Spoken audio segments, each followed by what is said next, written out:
So இதில் வந்து உங்களோட ஒத்துழைப்பு மிக மிக தேவை. அதை தாண்டி என்ன அப்படின்னா, இப்போ வந்து அத்தனை பிரச்சனையும் தற்காலிகமானது. ஸோ யாரும் மனசு விட வேண்டாம்.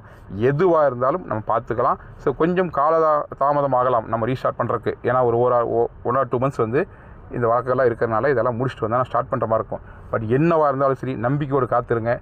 எந்த விதத்துலையும் மனசும் தளர வேண்டாம். ஏன்னா நான் ஒரு முடிவோடு தான் வந்திருக்கேன். நான் மக்களுக்காக தான் நம்ம நிறுவனம் நடத்தியிருக்கோம். ஸோ மக்களுக்கு என்னவோ அதை முன்னால் செய்ய நம்ம தயாராகிறோம்.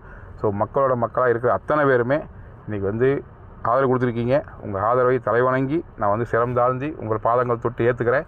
ஸோ இந்த விஷயத்தை மிகச்சிறப்பாக கையாண்டு வேறு லெவலில் கம்பேக் கொடுத்து நம்ம என்ன நினைக்கிறோமோ அதை கண்டிப்பாக சாதிச்சு காமிப்போம். அதை தாண்டி இது வரைக்கும் என்னோடய தோளோடு leaders, authority board members, zonal directors, இப்படி பலவிதமான அடுக்கில் இருக்கக்கூடிய என்னுடைய நிர்வாக கூட்டம் மிகச்சிறந்த மாதிரி சப்போர்ட் பண்ணியிருக்குது. இந்த நெருக்கடி நிலைமையிலுமே கடைசி வரைக்கும் கூட நின்று அவங்களுடைய உணர்வு வெளிப்படுத்தியிருக்கீங்க. ஸோ தைரியமாக இருங்க. இது எல்லாமே தற்காலிகமானதான். யாரும் மனசு விட வேண்டாம். எதுவாக இருந்தாலும் திரும்ப வந்து முன்னை விட மிகச்சிறப்பாக வேறு லெவலில் செய்ய முடியுங்க நம்பிக்கையோடு தான் இந்த முடிவு எடுத்திருக்கேன். ஸோ அந்த நம்பிக்கை நிச்சயம் நிறைவேறும் அப்படின்னு சொல்கிறேன். தைரியமாக இருங்க. நல்ல ஒரு லட்சியம், வெள்ளூர் லட்சியம். விரைவில் மீண்டு வருவேன். அனைத்தையும் செய்து நம்ம நினச்ச விஷயத்தை சாதித்து காட்டுவேன். காத்திருங்கள். நம்பிக்கையோடு எனக்காக ப்ரே பண்ணிக்கங்க. நன்றி, வணக்கம்.